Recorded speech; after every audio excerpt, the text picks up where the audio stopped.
Backcomb versus twist and rip. Fight! So when it comes to dreadlock starting methods, the question that seems to come up the most is whether you should go with the backcomb or the twist and rip method.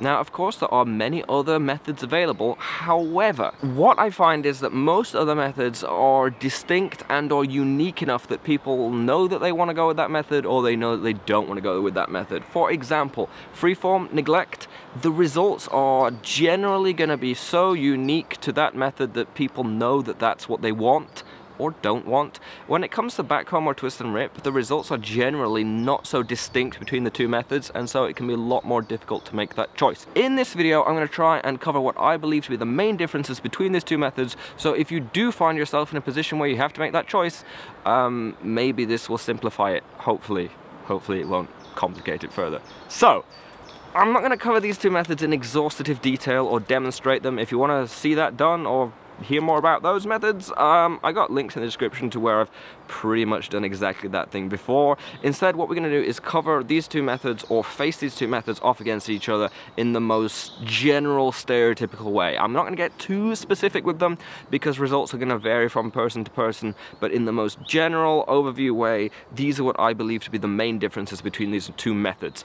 To kind of explain it, I'm gonna put it in a context of if one person was starting their dreadlocks, they sectioned off their whole head and they backcomb one side and twist and rip the other side, what differences would they see?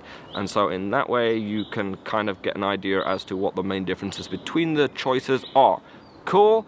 Which side did I say? Backcomb, twist and rip? Cool, yeah, right. So, I think the main differences that you're gonna find between these two methods are gonna show themselves up over the first day, week, month, etc. And the differences between the two methods is going to become a lot less apparent over time. In the most stereotypical way, you find that backcomb dreadlocks on day one, they start off fatter, thicker, a word that normally comes up is poofier, and they can sometimes resemble Sideshow Bob from The Simpsons' hair. On the other hand, twist and rip, they will generally start off longer, thinner, skinnier, and sometimes they will have a braided look or a braided texture. This is down to the way that these methods are kind of carried out. Backcomb is done by moving the hair this way, teasing it upwards.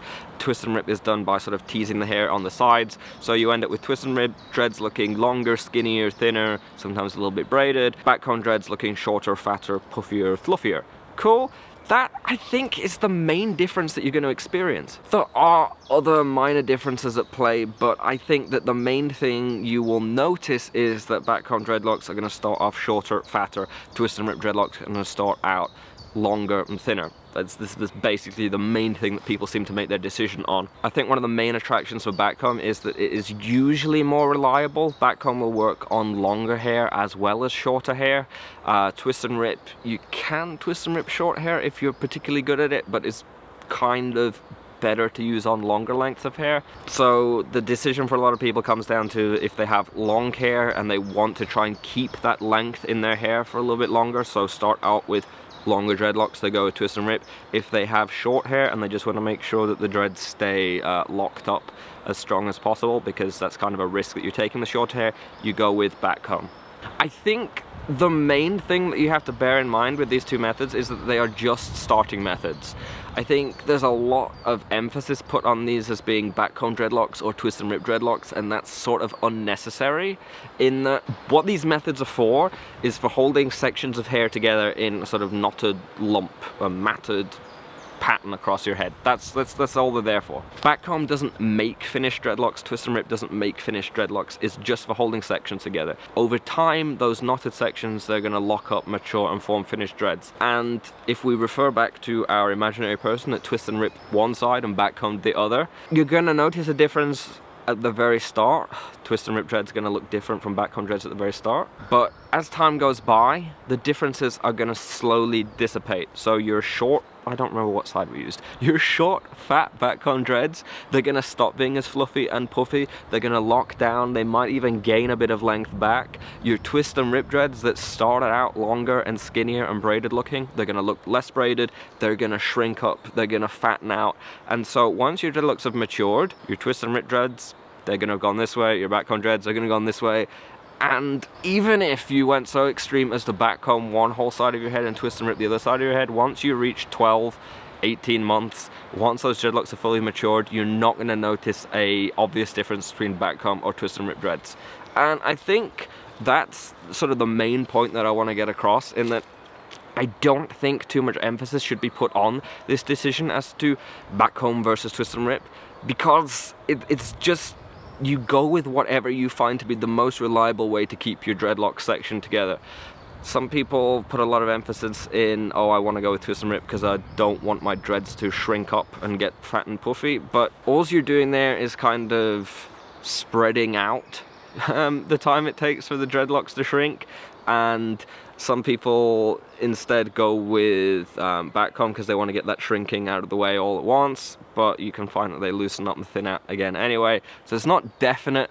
My recommendation would simply be that you go with whichever method you find works best for keeping your hair locked up and in sections. Some people are going to find that they are better at performing the backcomb method. They're going to find that the dreads that they make with the backcomb method hold together stronger and don't fall apart as much. Other people are going to find that they get a lot more consistent results with twist and rip, and basically long term it ain't going to make much difference. You should just go with whatever is going to keep your hair locked up in sections the best while those dreads lock up and mature. Hopefully that maybe demystified some of it and maybe took away some of the mystique of the methods, in that, yeah, they're just for holding sections together, not like making finished dreadlocks. Whether you go with backcomb or twist and rip, it's still going to take months and months and months for those to like lock up into finished dreads. The backcomb and the twist and rip process, you know, it might take a few hours, but when you compare it to how much time it's going to take for those dreadlocks to form, it's only a tiny part. So it's just something that you want to get done, finished, out of the way, so that those sections can be held together, and then you move on and then start letting the dreads mature. I wouldn't stress too much about it. I wouldn't like worry too much about whether you've gone with the right one or the wrong one, because I don't really believe there is a right method or a wrong method. Whatever sort of gets you going is fine, because the sort of patience process that takes place after you've begun is the same either way. If you have shorter hair maybe and you want a more reliable, tighter lock from the get-go because you need to get as many knots in place at once, then backcomb may be the way to go. If you have longer hair and you don't want to squash it all up into really, because if you backcomb really long hair it can get really fat and puffy, then maybe go with twist and rip. But at the end of the day, it's not going to make a world of difference. Go with whichever one gets your hair into kind of dreadlock looking sections and doesn't fall out, and long term whichever one manages that is going to work out for you. I don't think a lot of people go as extreme as to backcomb one whole side of their head and twist and rip another side for sort of demonstration's sake, but both methods can be combined. You can backcomb dreads and twist and rip dreads on the same head. You can even backcomb roots and twist and rip the length, or twist and rip the roots and backcomb the length. They're interchangeable. They're only there for matting up the hair. So play around with it, find which one you find works best for your hair and your hands if you're doing it yourself, or if someone else is doing it for you, you know, just let them go with whatever they find they're best at, and you should be okay. If you found this video helpful, useful, informative, do consider leaving me a like, because I am sustained entirely by likes and subscriptions. So do let me know. Or if you'd like to see me talk about anything else in the future, dreadlock related or not, leave me a comment. You can of course subscribe if you'd like to see more of my face in the future, if that's your thing. You can even click the little bell thing. That's what a lot of YouTubers are telling people to do. Click the bell. I don't know. But I'd like to thank you guys for watching. Hope to see you again next time. Farewell! The sun is an incredibly unreliable light source. Like, he's light, he's dark, he's light, he's dark, and then there's a cloud and everything goes pitch black.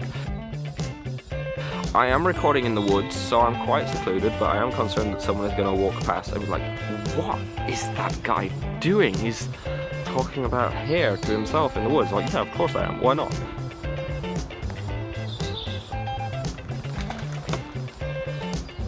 Jesus.